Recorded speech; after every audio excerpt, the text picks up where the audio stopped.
同大家介紹一個合資格嘅聚水明堂啦。好啦，明堂呢一個概念本來咧就係講緊一個大門口前邊對出嘅一塊大嘅空地，而呢個空地咧係可以聚到人氣啊、財氣啊，咁呢個就叫做明堂嘅位置咯。但係以香港呢個地方嚟做例子啊，我哋一般就比較困難。大門口前面有一個大空地嘅，反而咧我哋退一步就係講我哋個窗口啦。好啦，我哋睇一睇佢哋嘅大玻璃窗前邊所望出嚟嘅風景，如果係一個內園景、公園，甚至乎係泳池咧，咁已經有一個好合格嘅聚水明堂啦。而且再優質啲嘅聚水明堂咧，就係呢一個內園景公園，又或者泳池咧，佢個面積要大啲。最好就係周邊有好多嘅建築物係包住保護住，令到聚咗嘅人氣同埋財氣咧不輕易流失。咁好啦，財氣嘅意思就係話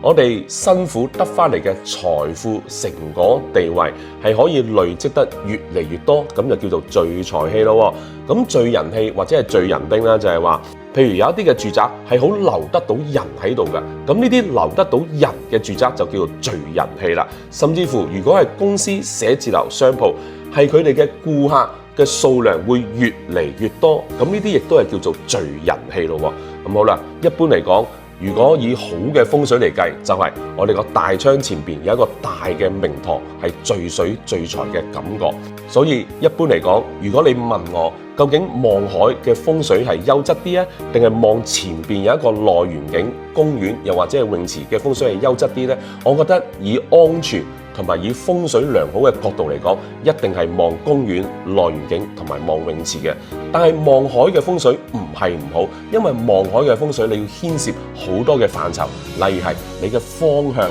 方位究竟係當唔當旺。因為望海喺風水學嘅角度嘅要求係非常之高，你要計算個方向、方位，因為呢一個海出現喺唔同嘅方位，係會有衰同埋旺兩個大嘅分別嘅。但係如果望到前邊有一個好大嘅聚水明堂咧，呢個係可以唔使分方向方位，點都好都會有一定嘅聚人丁旺財嘅效果嘅。